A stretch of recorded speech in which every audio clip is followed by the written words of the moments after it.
Hey everyone, a very warm welcome to the very first episode of the Fisdom Wealthcast for the year 2023. And we are going to start off with a bang.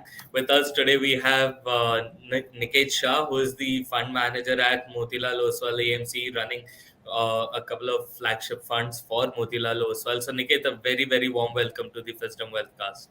Thanks, Nirav. Thanks for having me here. So Niket without any further ado साल बदल गया calendar बदल गई diarrhoea change हो गई पर एक सवाल है जो हर बार हर इन्वेस्टर के मन में चलता है और एक ही सवाल है जिससे मैं हर बार इस वेलकास्ट एपिसोड की शुरुआत करता हूँ वो सवाल ये है कि मार्केट क्या बोलता है so as we moved from 2022 to 23 the market has been volatile even in the last 1 week that has passed and even through the transition of the calendar year. So, what is your reading of the equity markets at a very broader level? Yeah, so thanks, Nirav, for the question. So I think if I have to look at the markets in two dissection, right? India versus what is impacting globally, right? So one is on the global side of the part. I think the inflation has been peaking out, and we have seen Fed clearly highlighting that interest rates increase will be more moderate, and I think maybe a couple of more increase likely, and then it will stop down. Which means that second half of CY23 जो actually start हो गया है, second half में कहीं ना कहीं we will see interest rates coming down, and that will lead to a further rally in markets, right? Having said that, in back home, what we are seeing on the ground is we are seeing kind of signs of slowdown on the ground, which is across sectors. We are seeing specifically on the discretionary side of the market, IT is seeing some bit of slackness because of global recession fears. We have seen some of those, signs of slowdown. And we do believe that earnings will remain under pressure, at least for the next 1 or 2 quarters, before it really bottoms out and move forward. So I think the first 6 months of this year might be a bit challenging and volatile. But in my opinion, that's possibly the last chance to buy before the next bull market starts. Primarily because once the central banks starts cutting rates, it eventually means that they're focusing back on growth. And you should see significant rally in equity markets globally in the second half of this year. So, as I say to most of them, that the next 6 months are the best buying opportunity for all of us. And I think one should really, position themselves from a buying standpoint for the next 6 months. Absolutely. So, Niket, just one thing, you spoke about the fact that the rate hike pace is moderating, and probably the time will come around really soon when the central bank starts cutting interest rates, and right before that, one can, seek to load up on equities. I feel, at this point, I'd just like to take a step back and, further seek your perspectives on the subject of the interest rates. There is a widespread, there's a very strong school of thought and a very strong group of analysts, probably to some extent including me as well, जहाँ पे हमें लगता है कि शायद ये reversal इतने जल्दी नहीं हो सकता. Probably it will plateau and stretch for a little bit longer, but rate cuts are not really on the horizon, at least through the upcoming year, considering that all other vectors are not as much in control as yet. We are still breaching tolerance thresholds, both for the advanced economies and the domestic economies. So, do you think कि ये भी एक संभावना है कि interest rates इसी elevated rates पर प्लेटो कर जाएंगे, अगर और नहीं बढ़ते तो भी एटलीस्ट प्लेटो कर जाएंगे बट रिवर्स नहीं होंगे, या you feel that better days are going to come in sooner than we are factoring in right now, and probably the expectation is based on slightly unwarranted pessimism to some extent. How do you see it? Yeah, so I think good question, Nirav, on interest rates. I think it's the most sensitive thing to equity markets. And our view has been that interest rates, at least in India, repo is at 6.25. We might see another 25 basis point hike, and that's about it because we already seen inflation being peaking out in India as such. In fact, in US, you've seen inflation kind of really coming under control. And it's primarily also to do with higher base effect of last year, right? As you go closer to the month of March, the base effect becomes very large for your inflation number to actually come closer to below 4%. In that situation, our view is that while there will be hikes on interest rates from Fed and in India, one more that we expect, and two in US, there will be some plateauing out of interest rates, and it will hold at those levels for at least 3 to 6 months, in our opinion, before the central banks really could see that inflation is getting under control and growth is decelerating to some extent. Typically, higher interest rate is essentially designed to slow the economy, right, and hence slowing the inflation.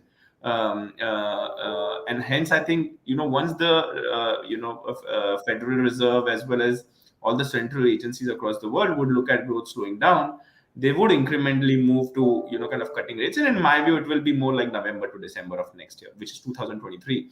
But markets will really start discounting it far earlier. The fact that the central banks are not increasing rates itself is a good sign, right? A sign to celebrate. Right. And I think that clearly kind of bottoms out some of the sectors, as well as some of the expectations of earnings for the next 2 3 years.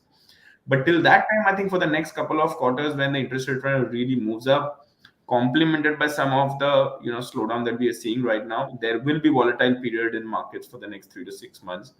But as I said, that the when interest rate gets cut, say in November or December meeting of next year, which is kind of some expectation already there on Bloomberg, I would say that markets will start moving more closer to June, July itself. They'll start bottoming out, and in anticipation of that cut coming through, will really start building in the long position.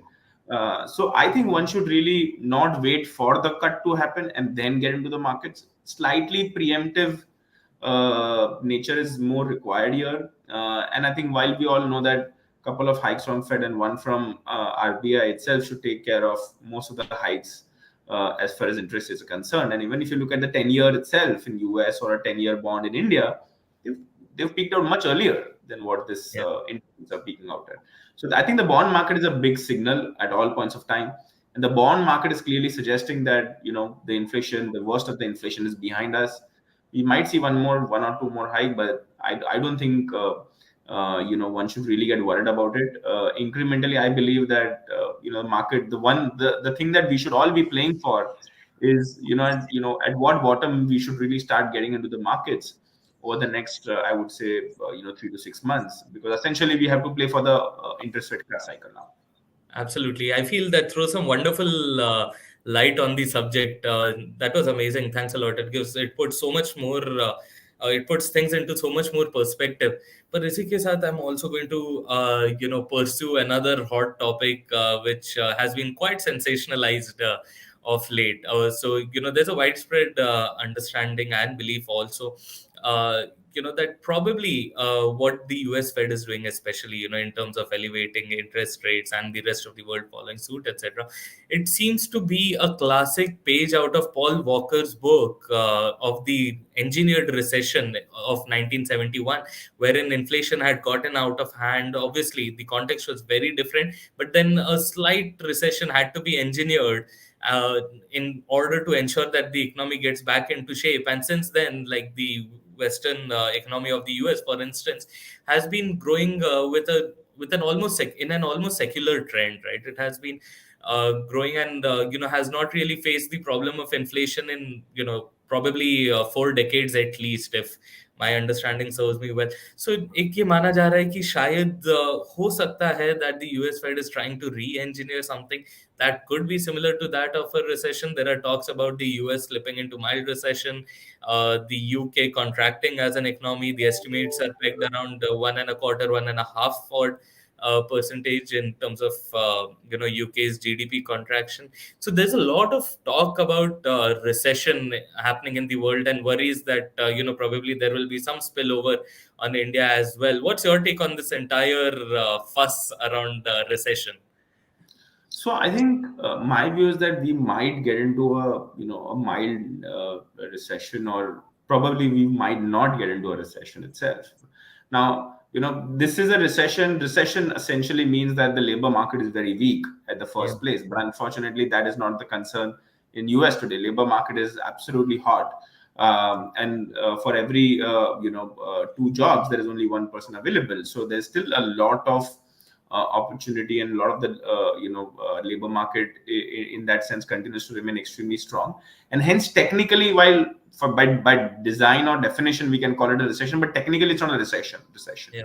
right? Because the demand vectors and all the vectors related to job market continues to remain very, very strong. So I don't think there is a possibility that we might see one print of a recession.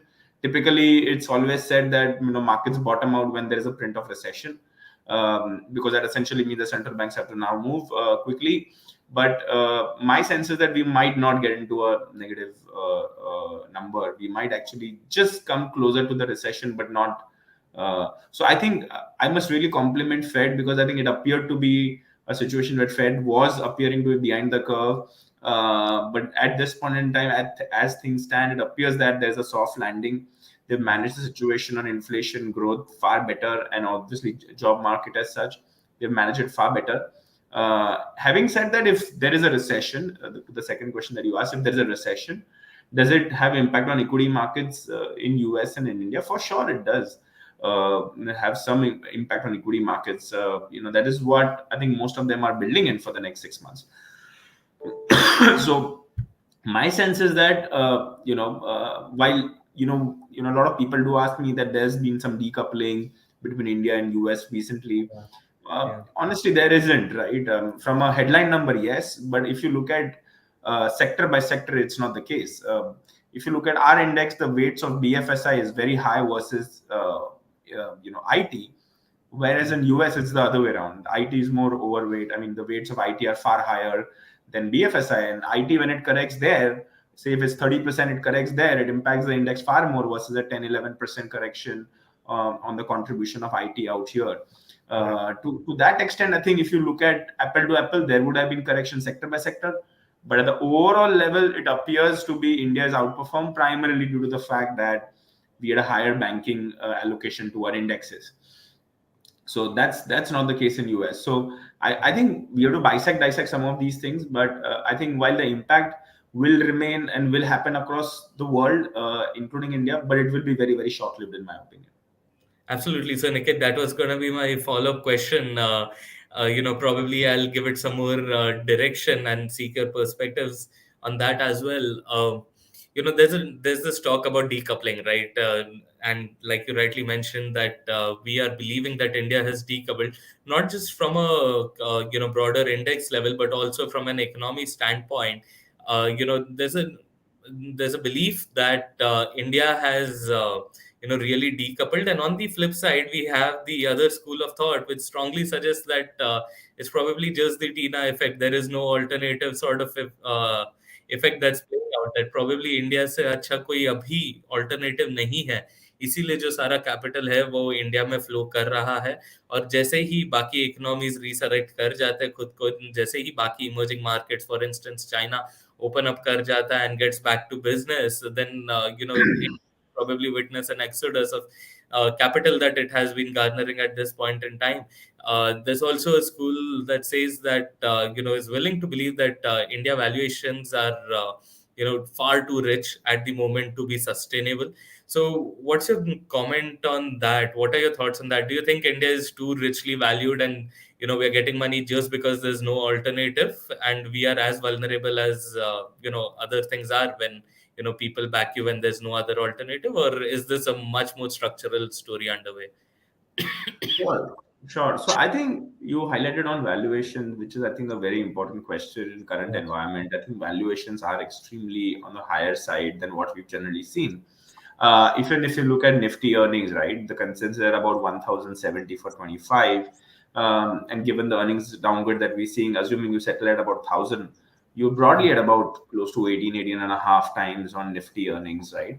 And on mid-cap side specifically, we are closer to 25 times, right, at 1 year forward earnings. Now, if you take a 5-year average, about 21 and a half. If you take a 10-year average, about 18 times. So you are any which ways closer to 20-25% higher than your longer term averages on the mid cap side of the market, and about maybe close to 5 to 10% higher on the Nifty as such. Having said that, I think there are two important elements why this kind of has remained very, very elevated. One is obviously the larger participation that we've generally seen in equity markets, X of institutions. Second is, I think, as you rightly highlighted, right, China was in a very bad shape. In fact, they just opened, and look at the kind of rally that just happened in China. China's up almost 20%, and we are seeing some outflows from India back to China. and that is kind of clearly visible at this point in time. Having said that, if you look at the next 3 to 5 year perspective, I think India is far betterly positioned as compared to China. China itself has said that growth will be a problem going forward for them, right? Unlike India, where I think what essentially China did post 2008 till 2015, which is massive, export center of the world and so on and so forth. And I think India is trying to do the similar thing with PLIs out here. Correct. So I think for the next 2 to 3 years, manufacturing will become a very, very large driver of growth in India, which unfortunately for China is really played out in the last 5-10 years. But it is likely to play out for India in the next 3 to 5 years. And that essentially was a driver which has been missing since a long time, right? Historically, if you look at from a GDP construct standpoint, manufacturing always used to fire the least. Now you have manufacturing firing, and that essentially leads to higher job creation, essentially leads to higher spending in the economy, and that's a virtuous cycle. So our sense is that if you take a near-term view, for sure then can be flows out which moves out from India into China. But if you take a 3 to 5 year view, I think every fund manager across the world would believe that India is the best destination from a growth standpoint. We will be actually far betterly positioned as compared to any of the world. The other important data point is that India, actually, the average age of the country itself about 28 years, unlike most of the part of the world which is actually aging today. So if anyone has to think about manufacturing, low cost, it has to be India. There is no other option. In Correct. fact, the wage inflation in China is far higher than India. And the age group in China is getting far more aged as compared to India. They're actually north of the 32. So clearly, I think from a demographic standpoint, I think India stands far ahead. From a manufacturing standpoint, and the government policies favoring it, India steps far ahead. Now, if you look at multiple other avenues, which is, in our opinion, is extremely important, which is the entire political setup in India, it's actually been extremely constant and consistent, right? With Prime Minister Modi himself running the show and expected to run for another next 5 years. I think the stability at the government side is extremely important, right? Which essentially means that whatever you have actually planned, in the previous 5 years, that continues to happen, in the same direction. Unlike when there's a government change and the new government comes up with fresh perspective, and then there is 1.5 year of a complete lag. Here, I think the kind of expansion and the kind of thought process that the government is building in on digitization, on the infrastructure side, I think it's absolutely mind blowing.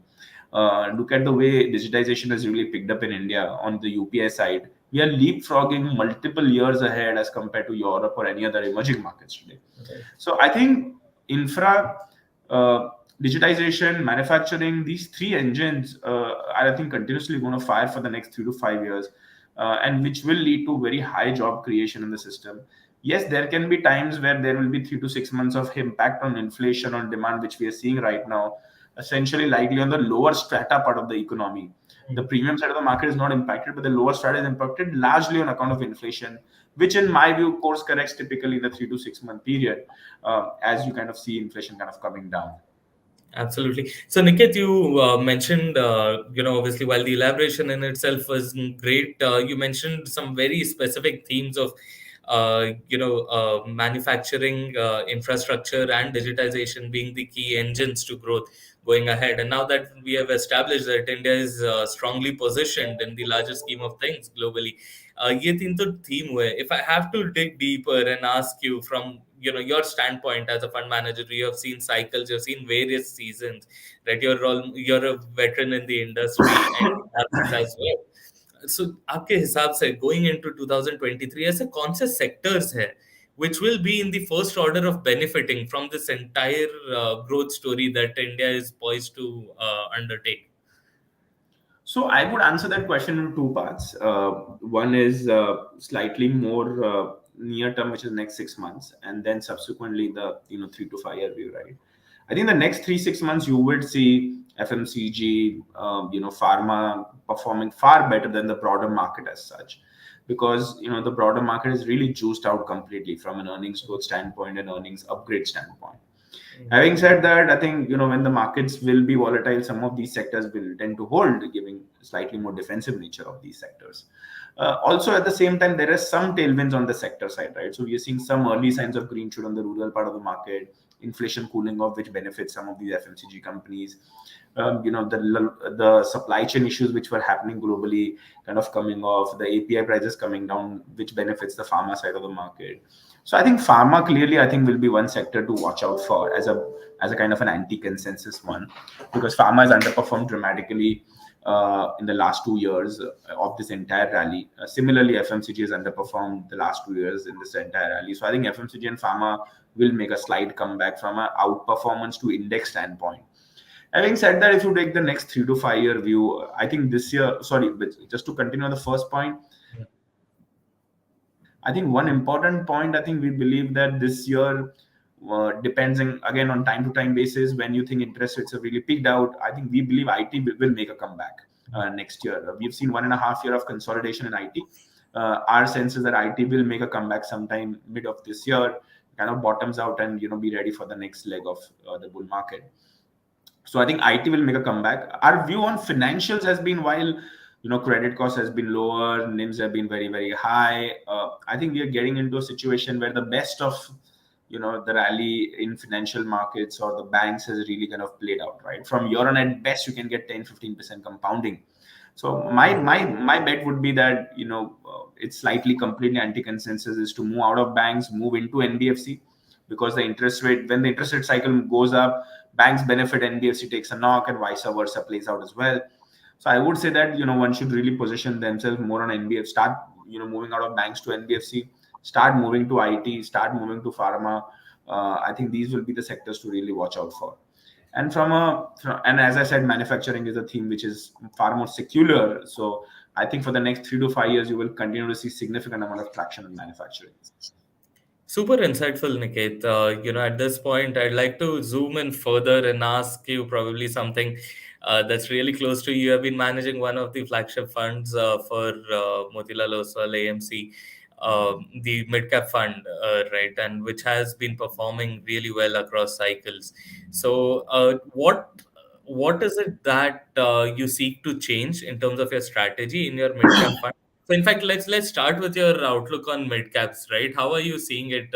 Since the past 1 year, the returns have been almost flattish. There was a period of opportunity last year for like a brief 3 months, April, May, June sort of a thing. June, July, August, September through September mid or something, if I'm not wrong, it recovered. The index, at least the larger mid cap pack, recovered most of what it had lost in the preceding 3 months, and mota moti offsetting each other. The past trailing 1 year has been almost flat for the index, while it has delivered many opportunities to enter and exit, but it is largely flat from a point to point standpoint. So how are you looking at the mid cap segment right now? Any comments on how is it positioning itself and how the valuations are? So that's one part on the mid cap market, and the second part, what's happening in your fund.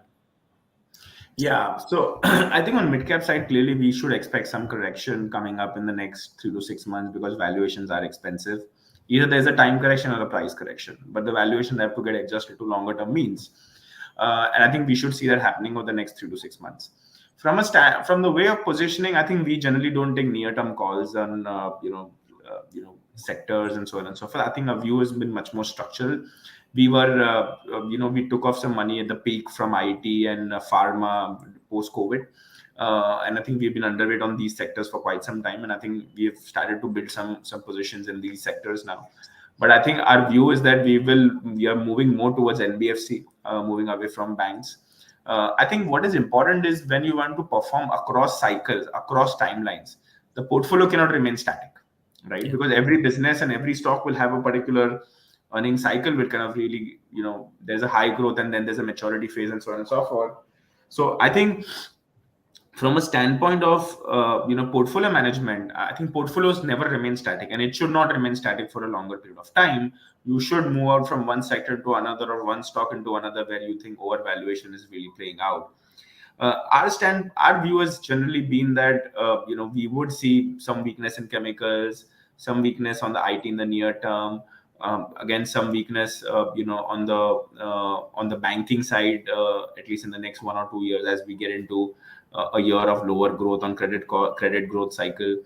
But I think at the same time, there is obviously opportunity on the other side of the market, which is, on IT, pharma, manufacturing, which is capital goods essentially. So our portfolio is slightly more tilted in that direction at this point in time, which is, focusing more on the domestic India story rather than far more global. But I think eventually we will, as we kind of move into the month of June and July, we will move in the direction of getting into IT in a reasonable fashion. Absolutely. So, Nikit, before we move into the Q&A section where we'll pick a couple of questions from the audience, one last question, the budget is coming up. That's going to be quite an event, especially considering that it is probably the first full budget before the general elections in 2024. And it happens at such a time wherein, quite often there's a belief ki, chalo, populist budget rahega, elections are coming up, and generally expectations are of breaks and soft to be announced in the budget. But this time around our fiscal situation may not afford us the opportunity to present as much a populist budget, right? There we recognize there's a strong need for fiscal consolidation and aggressively consolidate the fiscal state, but at the same time you can't really take away the political undertone from the entire budget that one's expecting. So what's your sense, what's your expectation of the budget, and according to you, what kind of a budget should be just a good enough budget, bare minimum chalo acha hi hai, there's no Sure. problem there. Sure. So I think from a point of view of budget, I think first of all, I don't expect a populist budget. This government doesn't need a populist budget, right? Yeah, At the first place, neither they did in the last 5 years of their term, and neither they should do in this 5 years, right? Populist is yeah, done by governments who think that they will not come back to power.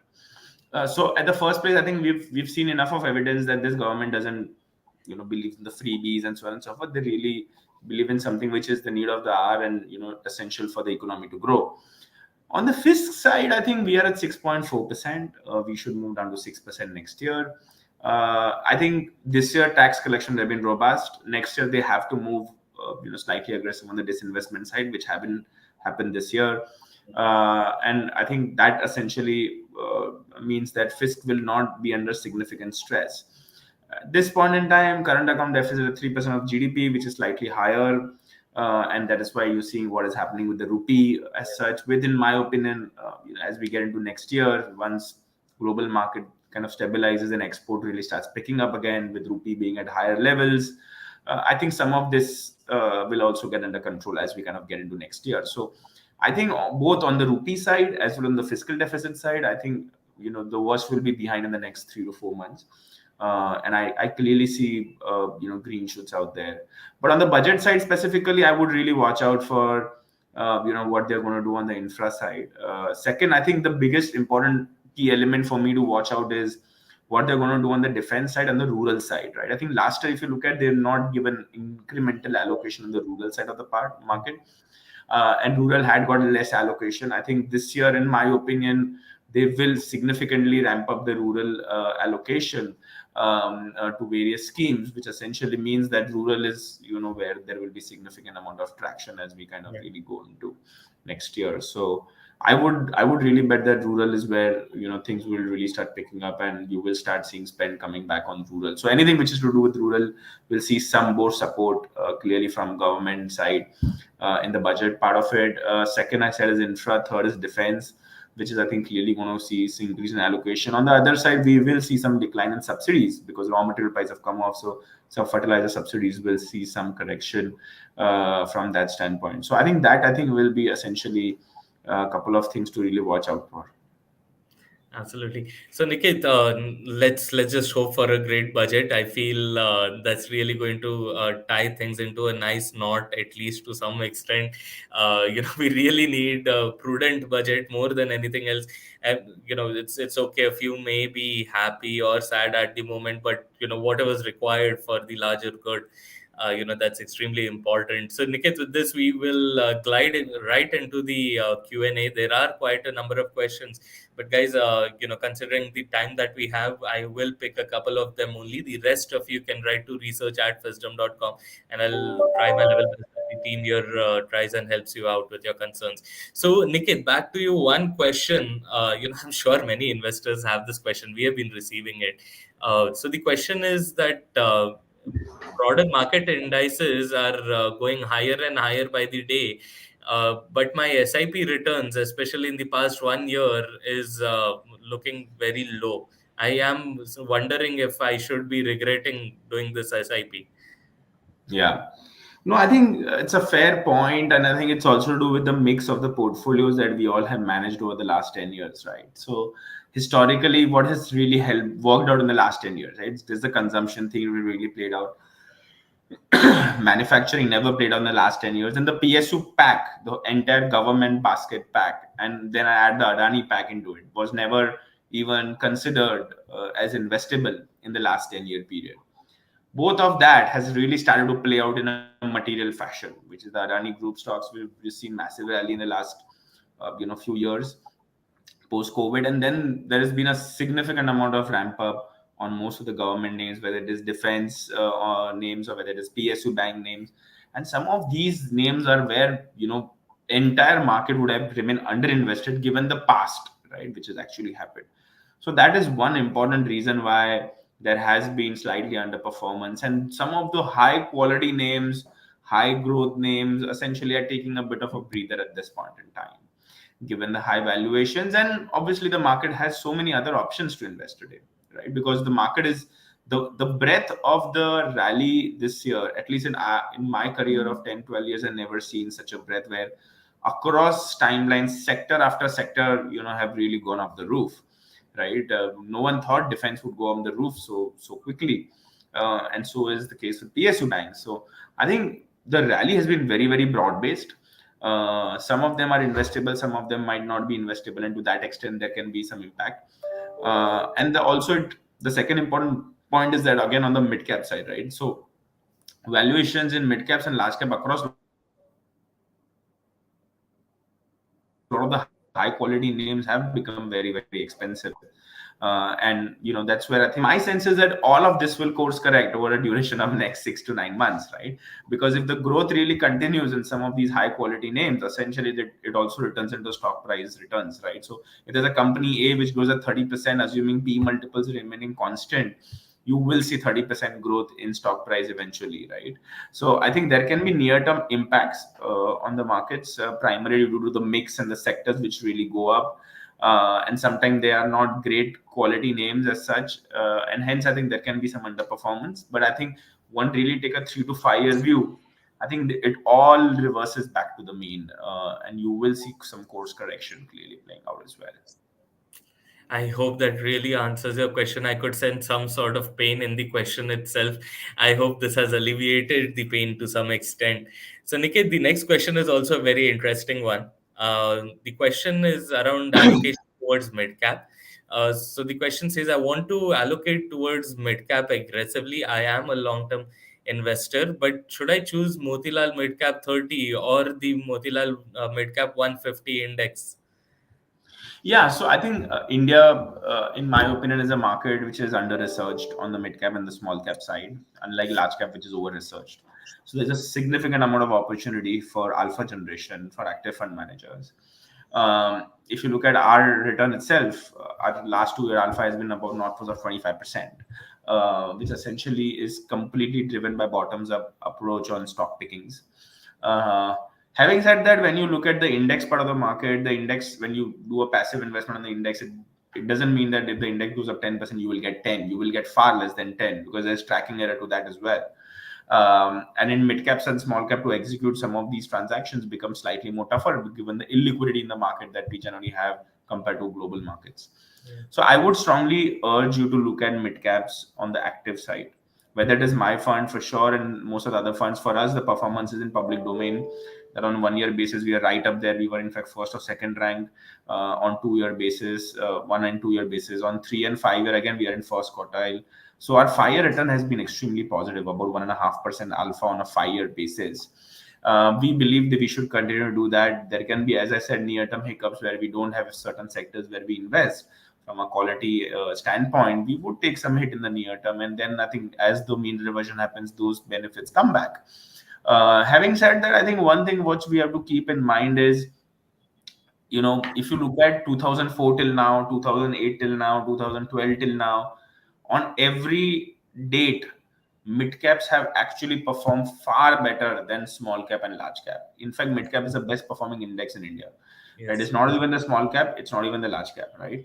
Yeah. Uh, Small cap really performs when there is a big surge in GDP, or there's a big positive vibe or liquidity in the GDP, and that really takes 1 year of small cap return up and then kind of fizzles down back around. So small cap index is actually a 4-year low today. But if you compare that with mid caps, right, mid cap has actually been far more structural growth.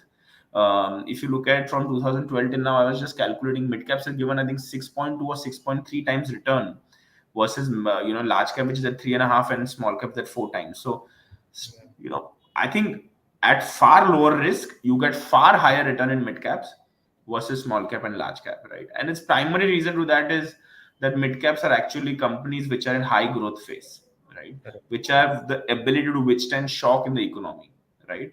So essentially, even when the markets go down, the drawdown is lower, and when the markets go down, the returns are higher, right? I mean, it's like a great thing to have, right? Everyone wants the same thing in life, right?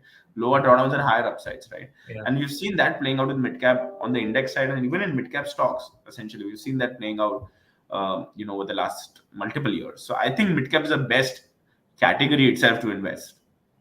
Right.